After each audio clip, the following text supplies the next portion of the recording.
Herkese merhaba arkadaşlar. Bugün sizlerle KFC'nin meşhur salatası, meşhur lahana salatasını yapacağız. Diğer adıyla coleslaw salata. Öncelikle size malzemelerimi sayayım.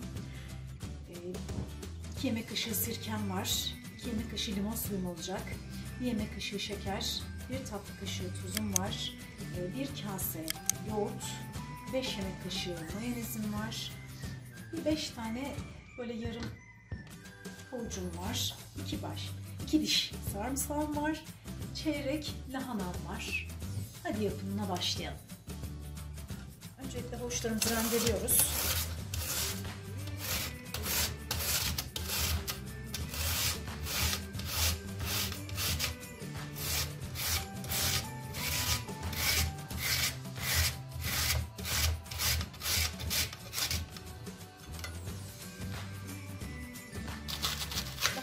İnce ince doğruyoruz.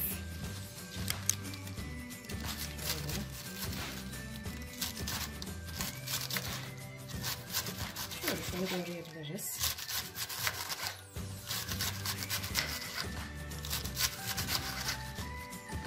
İnce ince doğrayacağız.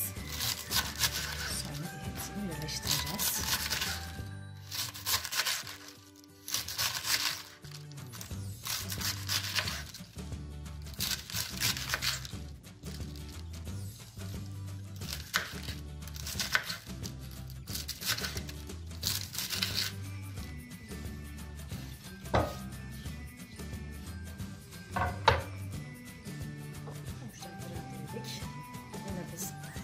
Lahanamızı üzerine ekliyoruz.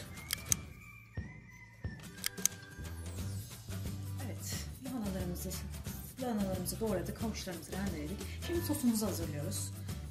Kase yoğurdumuzu,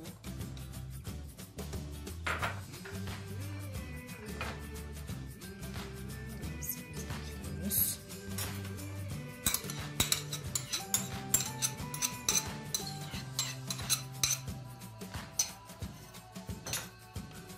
İyice çırpıyoruz.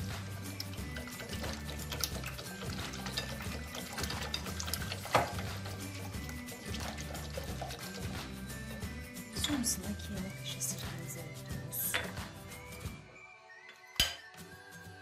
Tuzumuzu, şekerimizi ekliyoruz.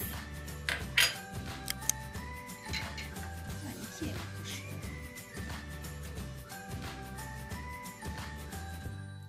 Gibi limon suyumuzu ekliyoruz. 2 diş sarımsağımız var. Sarımsaklarımızı da sosumuza rendeliyoruz.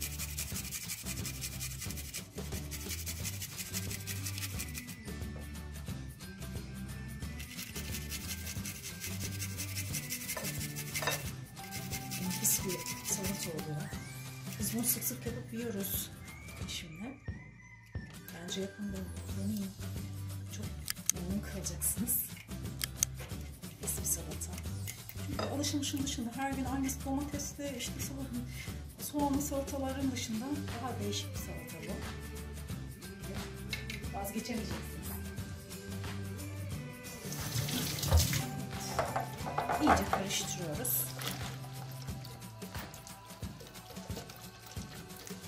Birbirine yediriyoruz.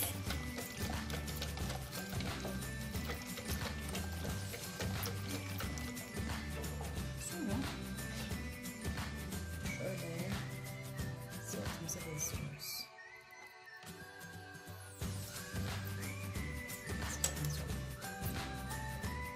Karıştıracağız. Böyle karıştırıyoruz.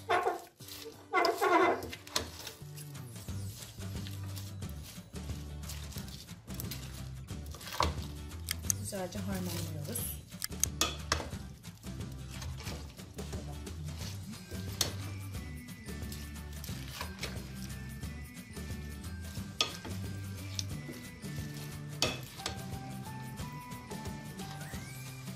Evet, hazır. Evet arkadaşlar, KFC'nin meşhur lahana salatası hazır. Burada yapmamı istediğiniz yemekler varsa yorumlara yazabilirsiniz. Kanalımı beğenip abone olmayı unutmayın lütfen. Beni izlediğiniz için teşekkür ederim. Afiyet olsun. Hoşça kalın.